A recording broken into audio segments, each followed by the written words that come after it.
आइए आज मंगलाचरण करके अपन आज के इस चिरवाणी माता के कार्यक्रम को आगे बढ़ाते हैं।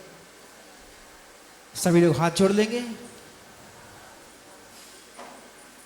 मंगलम भगवान वीरो मंगलम गौतमो गणे मंगलम कुंद कुंदाद्यो चैन धर्मोस्तु मंगलम सर्व मंगल मांगल्यम सर्व कल्याण कारकम प्रधानम सर्वधर्माणाम चैनम जेतो शासनम चैनम जेतो शासनम चैनम जेतो शासनम। चिमन देवाय देवे का जाट मूल नायक श्री महावीर भगवान की। चले आचार्य गुरुदेव 108 श्री विराग सागर जी महामुनि राज की। चले आचार्य गुरुदेव 108 श्री विशुद्ध सागर जी महामुनि राज की। चले मुनि श्री 108 अरजीत सागर जी महामुनि राज की। समस्त मुनि संघ के जयकारा गुरुदेव का। चलिए खड़े होकर के गुरुदेव से विनय से निवेदन करते हैं। हे गुरुदेव, आप अपने मुखारबिंद से हम सबका कल्याण करने वाली द्वादशांग चिरवाणी माता का रसपान करा करो हम सभी लोगों के लिए कृतार्थ कीजिए। नमोस्तु गुरुदेव, नमोस्तु गुरुदेव, नमोस्तु गुरुदेव। जयकारा गुरुदेव का। ओम नमः सिद्धेभ्यः।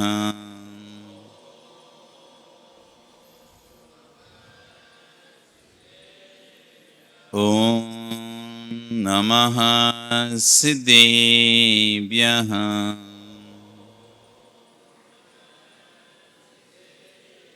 ओम नमः सिद्धेभ्यः।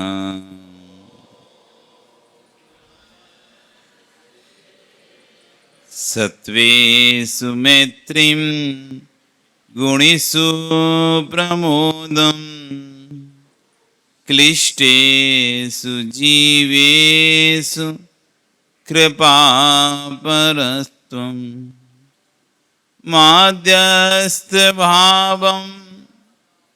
विपरीतवृत्तौ सदा ममात्मा विदधातु देवः। सदा ममात्मा विदधातु देवः। नमो वरियन्ताणं नमो सिद्धाणं नमो आयर्याणं नमो वज्रायाणं नमो लोये सव्यसाणं। बोले अनंत अनंत से परमेष्टि भगवानी की, आदिरम आदिनाथ भगवानी की, वर्तमान शासन महावीर भगवानी की, आचार्य श्री 108 अमित गति स्वामी महाराज की, आचार्य गुरु श्री 108 विशुद्ध सागर जी महाराज की, अहिंसा में विश्व धर्म की। समस्त मुनि संघ की जयकारा गुरुदेव का। बंधु,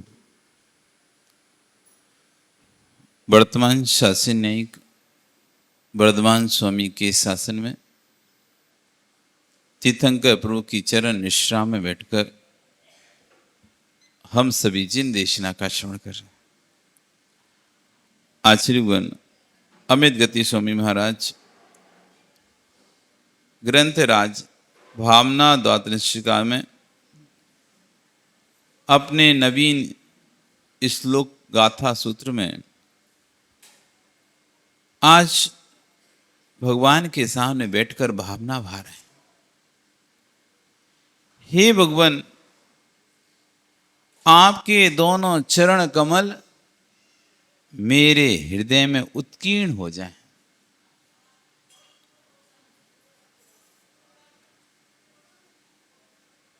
उत्कीर्ण समझते हैं? टाकी से टंकण करने को कहते हैं उत्कीर्ण। आप पत्थर पर नाम लिखेंगे मिट जाएगा। सामान से चौक से नाम लिख लो, चाहे किसी, थोड़ी देर बाद मिट जाएगा। लेकिन टाक दिया जाता है, टंकोत्कीर्ण। टंकण से उत्कीर्ण कर दिया जाए, पानी आए कुछ भी आए वो निशान बना रहता है। ऐसी कह रहे हैं भक्त जब भगवान के पास जा रहे हैं तो कह रहे हैं हे प्रभु तब पादों मम हृदय, आपके चरण मेरे हृदय में बस जाएं, कुछ नहीं चाहिए, कुछ नहीं चाहिए मुझे बस इतना चाहिए कि आपके चरण कमल सदैव मेरे हृदय में बने रहे। जैसे रामायण महाभारत जब हुई तो पांडव क्या हमें कुछ नहीं चाहिए, हमें तो सिर्फ कृष्ण दे दो,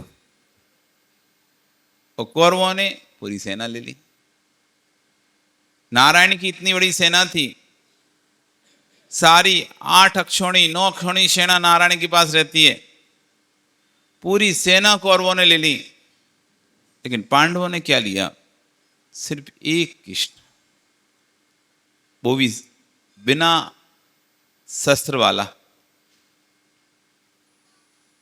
नारायण कृष्ण बिना शस्त्र के युद्ध में थे, सिर्फ सारथी के रूप में, सामान्य इंसान जैसे सारथी के रूप में, और सशस्त्र सेना एक तरफ, सशस्त्र सेना पूरी एक तरफ, और नारायण कृष्ण निशस्त्र एक तरफ। आप होते तो किसको चुनते? आपको यदि चुनने का मौका मिलता तो किसको चुनते? सेना को के लिए खाली हाथ, कुछ अस्त्र शस्त्र जिसको नहीं लेना, वो ऐसे व्यक्ति को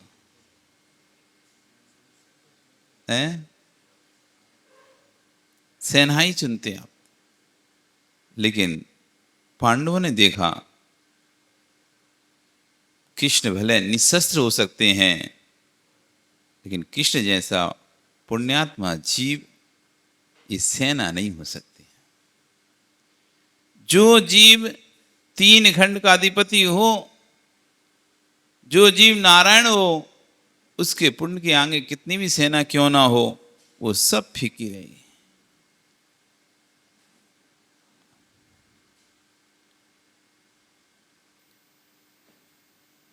तब पादों मम हृदय, क्या कह रहा है भक्त?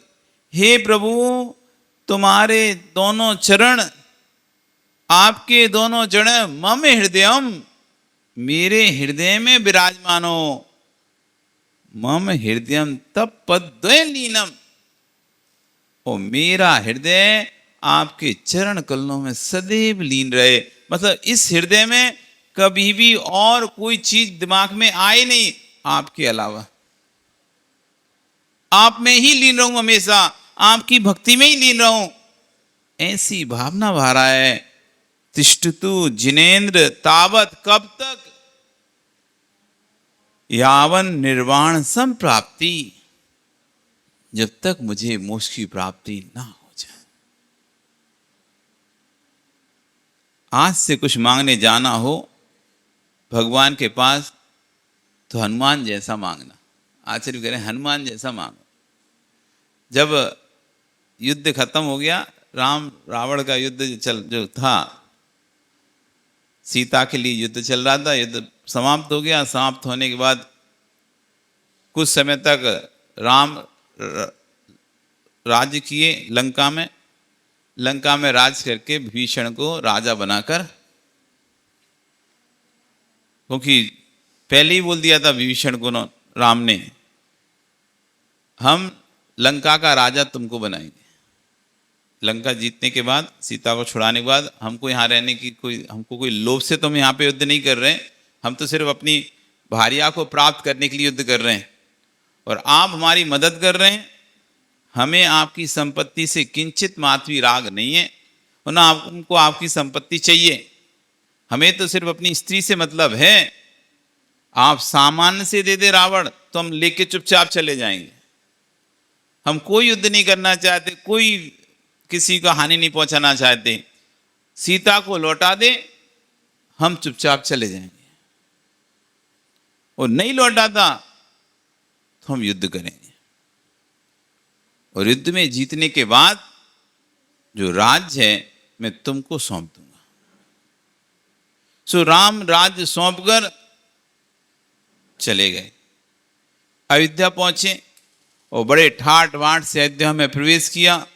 नल, नील, अंगद, सुग्रीव, जाम्बवत, सारे जितने भी सुग्रीव की सेना के सब लोग थे, हनुमान, सब भामंडल सब वहां पर अयोध्या नगरी में पहुंचे और अयोध्या नगरी में पहुंचकर सबको कुछ ना कुछ, अब काम होने के बाद सबको गिफ्ट दिया जाता है ना, पुरस्कृत किया जाता है, सम्मान किया जाता है कि भाई आपने बहुत अच्छा सहयोग किया हमारा, आपके सहयोग के बिना हमारा काम नहीं हो पाता।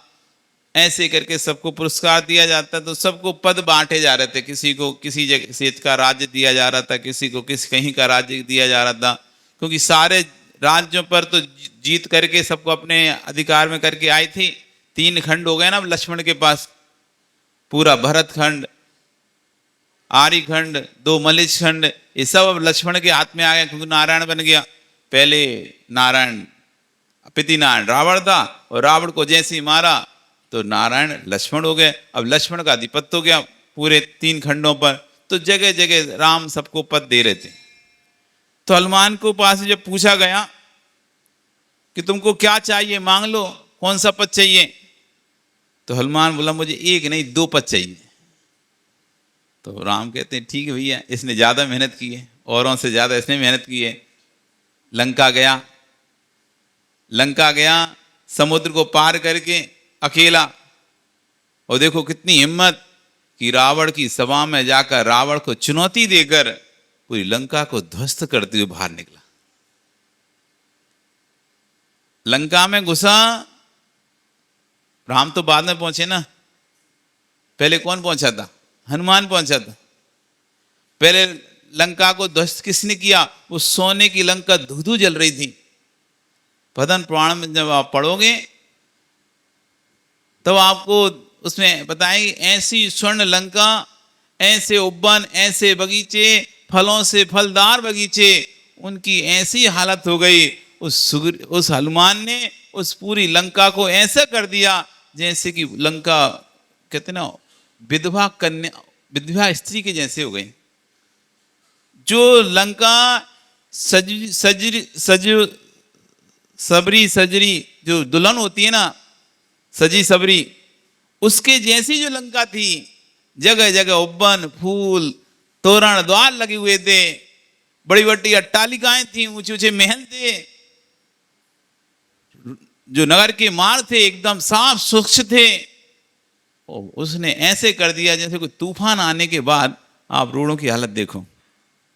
जब कोई आंधी तूफान आता है उसके बाद देखो जगह जगह कहीं पेड़ टूटे गिरे हैं, कहीं कुछ टूटा गिरा, किसी का मकान का छप्पड़ उड़ गया, किसी का कुछ हो गया, और कोई के भूकंप आ गया साथ में, कोई के मकान गिर रहे हैं, किसी हो गया, तो हालत खराब हो जाती नहीं हो जाती।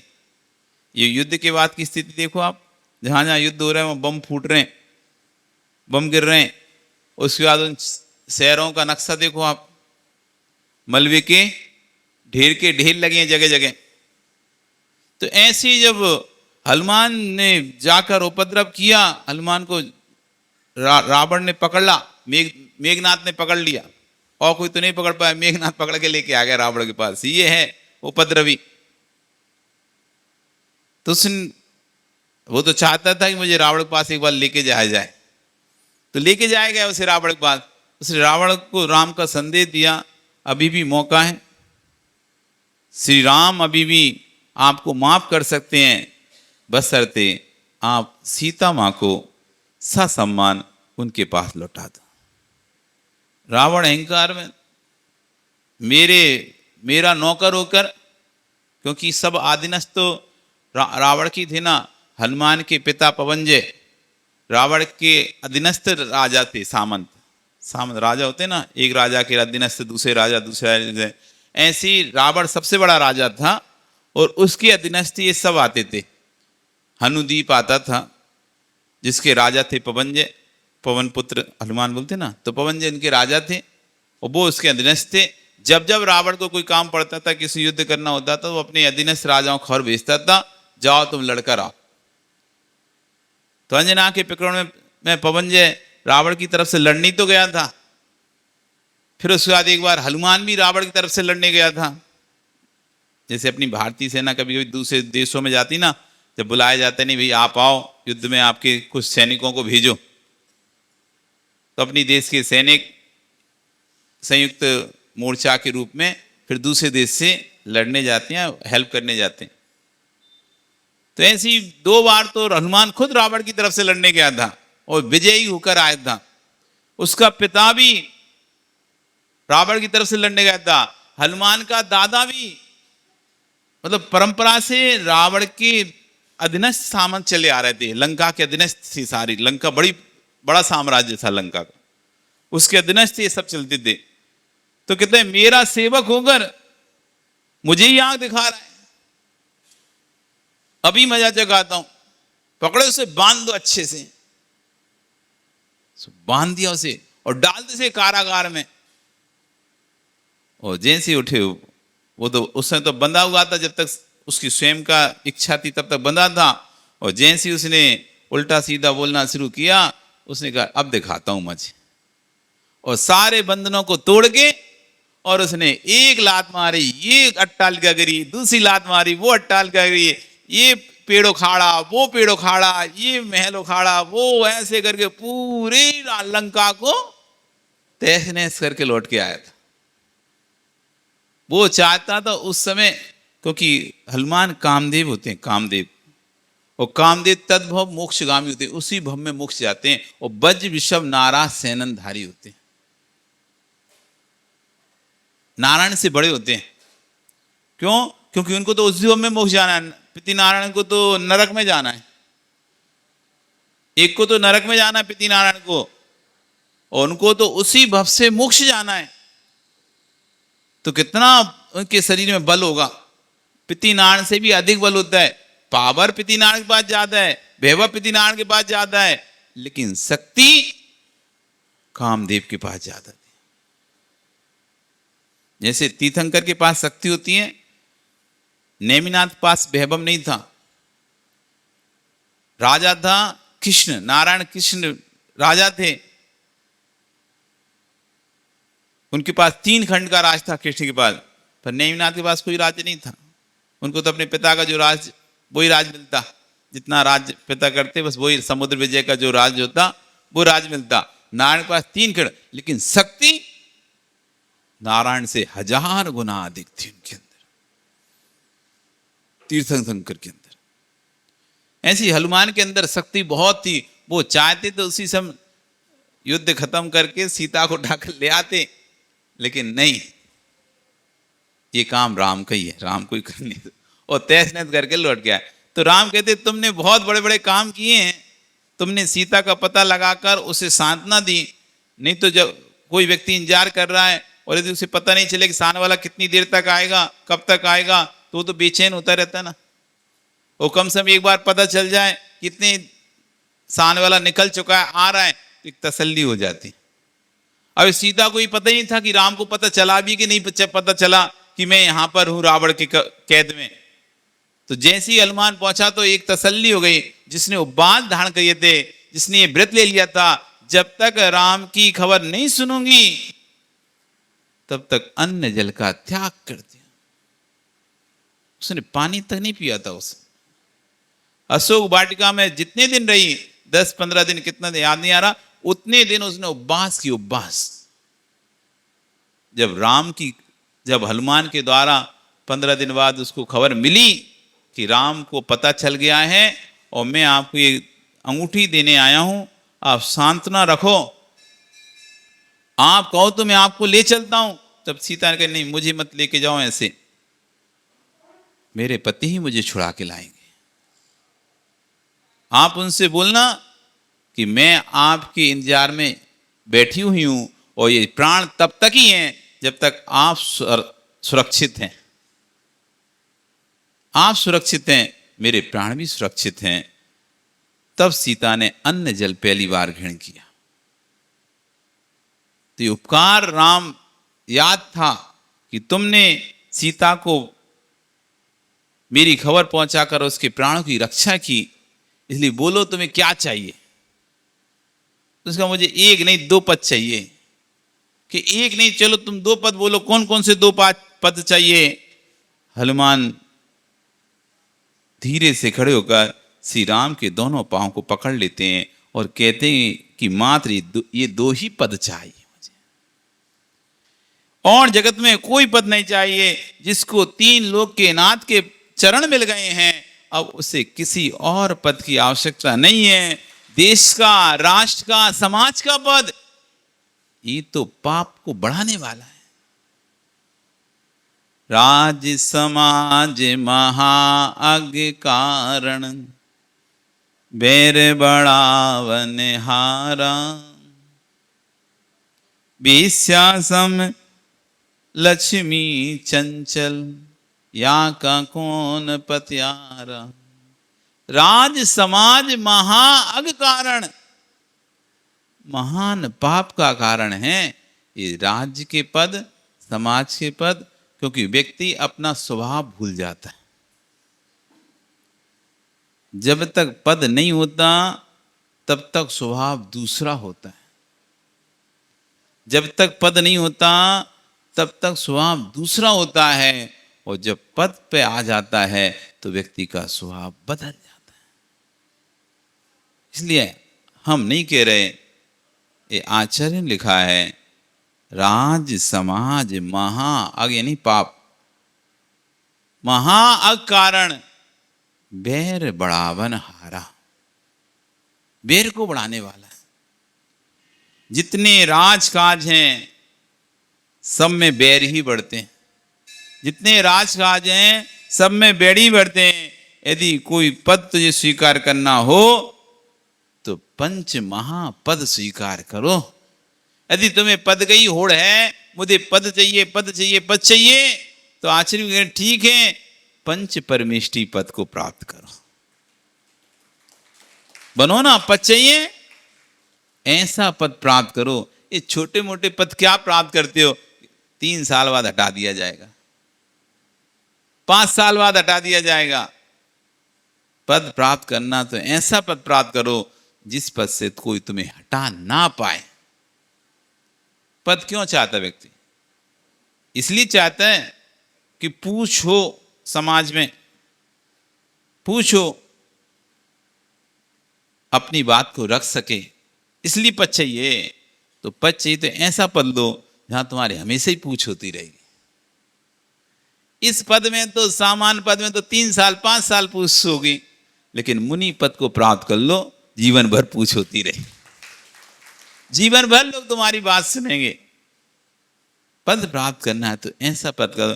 5 परमेष्टि पद, जितने बाकी शेष पदों का त्याग कर देना, सब पद को छोड़ देना, लेकिन प्रभु के पद मत छोड़ना। कितनी भी लड़ाई झगड़ा हो जाए, कितनी भी भेसभाज हो जाए मंदिर में तुम्हारी, पर कभी ऐसा बोल दो ना, आज से मैं मंदिर नहीं आऊंगा। मंदिर में लड़ाई करते हैं लोग, आपस में बहस हो जाती है, कोई कारण हो जाता है तो क्या कहते हैं, आज से हम मंदिर ही नहीं आएंगे अब। तो भैया लड़ाई तुम्हारी किससे हुई है?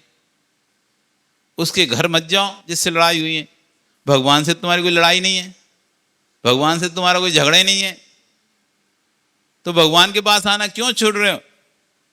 अरे दूसरे के पास जाना बंद कर भी दोगे तो चल जाएगा, लेकिन प्रभु के पास यदि आना बंद कर दिया, गुरु के पास यदि आना बंद कर दिया, तो तुम्हें फिर कोई दुर्गति से नहीं बचा पाए। यही तो एक आधार थे, यही तो एक साधन थे, यही तो एक माध्यम से दुर्गति से बचाने के। यही तो एक आधार थे, साधन थे, माध्यम से जिनसे हम दुर्गति से बच सकते थे, और तुमने इन्हीं को ही छोड़ दिया। अब दुर्गति से आपकी रक्षा करने वाला कोई नहीं। नाव कैसी भी हो, टूटी हो, फूटी हो, खराब हो, लेकिन वो पानी में तैरती है। लकड़ी का पाटा चाहे सागौन का हो, चाहे शीशम का हो, चाहे बबूल का हो, चाहे नीम का हो, तैरता ही नहीं तैरता, पानी में तैरता है। यदि सहारे के रूप में आपको मिल जाएगा वो, तो आपको भी तैर पार करा ही देगा। अब तुम सोचे नहीं, हम तो सागौन की लकड़ी पे ही बैठेंगे बस, और दूसरी लकड़ी का सहारा नहीं लेंगे, नदी में डूब रहे हो, भैया जो लकड़ी सामने है उसका सहारा ले लो। वहां छांटो नहीं कौन सी सागौन की है, कौन की शीशम की है, कौन सी नीम की है। ये लकड़ी पार लगाएगी, और इतना ध्यान रखो कि लकड़ी पाल लगाएगी। इस समुद्र से, इस संसार समुद्र से, नदी से पाल लगाने वाली नौका ही है। अब वो नौका चाहे सागौन की लकड़ी की बनी हो, चाहे नीम की लकड़ी बनी हो, चाहे बबुल की लकड़ी की बनी हो, किसी की लकड़ी बनी हो, इससे क्या ही करना है। नौका नौका है। इस नौका का सहारा लेंगे तो पार हो जाएंगे। इतना सा भाव रखो, गुरु गुरु हैं, गुरु का सहारा लेंगे तो हम पार हो जाएंगे। अब ये मत देखो कौन सी संघ के हैं, कौन से संप्रदाय के हैं, कौन से क्या हैं। सच्चे गुरु हैं, दिगंबर गुरु हैं, यदि उनके सहारा लेंगे, अब किसी भी आचार्य से दीक्षित हुए हों, किसी भी क्षेत्र में दीक्षित हुए, इससे कोई फर्क नहीं पड़ता। चाहे उन्होंने आचार्य विशुद्ध सार से दीक्षा लियो, चाहे आचार्य वर्धमान सार से दीक्षा लियो, चाहे आचार्य कोई और से दीक्षा लियो, मुनि हैं, इनका सहारा लेंगे तो हम तिर जाएंगे। इतना भाव रहेगा तो नियम से आप तिर जाओगे। आचार्य गुरु कह रहे हैं सब छोड़ देना, लेकिन भगवान का चरण कमल नहीं छोड़ना। आज श्लोक पढ़ेंगे, कल इसका अर्थ समझेंगे। मुनि से लीना विविकीलिता विव स्थिरौ निशाता विबिंबिता विव पादौ त्वदीयौ मम तिष्ठतां सदा तमोधुनानौ यदि दीपिकामिव। नमो अरिहन्ताणं नमो सिद्धाणं नमो आयरीयाणं नमो वज्रायाणं नमो लोये सव्यसाहूणं। आपका संग कल फिर आओगे, पर्याय रही तो फिर चर्चा करेंगे कि ये चरण हमारे हृदय में कैसे टंकित पूर्ण हो। इस गाथा के माध्यम से आचार्य गुरु इस बात को बताएंगे कि भगवान आपके चरण मेरे हृदय में लीन हो जाएं। इस बात को कहेंगे। बोली भगवान महावीर स्वामी की।